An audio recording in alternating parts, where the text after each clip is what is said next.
अब ये जो मेन वर्ब या एक्शन वाली वर्ब होती है ना, इनको पहचानने का एक सीधा तरीका भी होता है। इनकी जब भी हिंदी बनाई जाती है ना, हिंदी मीनिंग में ना मिलता है हमेशा। जैसे भी मैंने कई एग्जाम्पल दिए थे, आप उन सबकी हिंदी बनाते जाना। मैंने कहा था टीच पढ़ाना, स्पीक जंप, वॉक, राइट, सिंग, कुकिंग पकाना। सबके लास्ट में क्या आ रहा है मुंह से? ना ना ना ना ना ना ना। अगर इंग्लिश में वो मेन वर्ब है ना, तो ये एक शॉर्टकट है उन बच्चों के लिए जो एकदम से कॉन्सेप्ट को डाइजेस्ट नहीं कर पाते। समझ आ गया, अभी घर जाके भूल गए, तो ऐसे बच्चे को ना शॉर्टकट याद रह जाता है कि एक बात और भी बताई थी हिंदी मीनिंग में ना, तो वहां से भी वो बच्चा समझ सकता है कि भाई ये क्या बन गया? Main verb.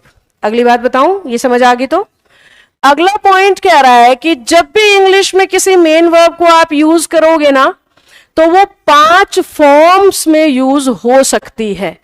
एक मेन वर्ब 5 रूप धारण करती है। यूं मान लो जैसे आप दिन में कई रूप धारण करते हो, पता है आपको?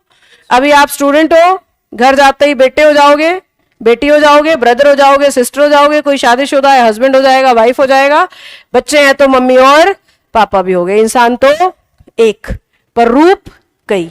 ऐसे इंग्लिश में वर्ब भी जगह और सिचुएशन जरूरत के हिसाब से थोड़ा थोड़ा थोड़ा अपना चेंज करती है रूप, और उसे कहने लग जाते हैं forms of verb.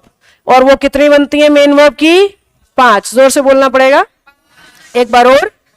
Main verb की कितनी फॉर्म्स? 5। अब मैं एक फॉर्म चेंज करके आपको दिखा देती हूं। पहली फॉर्म जंप, दूसरी फॉर्म जंप्ड, तीसरी फॉर्म जंप्ड, फोर्थ कहते हैं बेटा आईएनजी वाली को यानी जंपिंग, और फिफ्थ कहते हैं एस या ईएस वाली को यानी जंप्स। जिस भी शब्द को इंग्लिश में ये कहा जा रहा है ना ये मेन वर्ब है, वो इन 5 फॉर्म्स में यूज होगा ही होगा, नहीं तो वो मेन वर्ब हो ही नहीं सकता। अगर उसकी 5 फॉर्म नहीं बन रही ना, तो उसे इंग्लिश में मेन वर्ब नहीं कहा जा सकता। वर्ब की जो फर्स्ट फॉर्म होती है ना बच्चों, मेन वर्ब की फर्स्ट फॉर्म इंग्लिश में हमेशा प्लूरल का काम करती है, और मेन वर्ब की जो 5th फॉर्म होती है बेटा, वो इंग्लिश में हमेशा सिंगुलर का काम करती है। मेन वर्ब की फर्स्ट फॉर्म प्लूरल होने का क्या मतलब है मैम? इसका मतलब यह है कि हमेशा एक से ज्यादा लोगों के लिए इस्तेमाल होगी।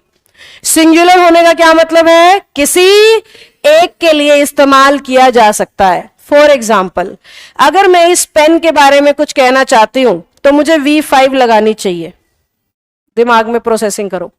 अगर मैं इस पेन की बात कर रही हूं तो पेन सिंगुलर है, एक है, और कोई चीज जब एक है तो उसके लिए कौन सी फॉर्म आएगी? वर्ब की 5th फॉर्म आएगी। 5th फॉर्म कौन सी है? जिसपे एस का यूज हो रहा है। 5th फॉर्म कौन सी है? जिसपे एस का यूज हो रहा है। मीन्स दिस पेन राइट्स कहना चाहिए मुझे। पेन के लिए राइट्स। मुझे नेहा की बात करनी है तो भी मैं वर्ब की कौन सी फॉर्म यूज करूंगी? 5th form.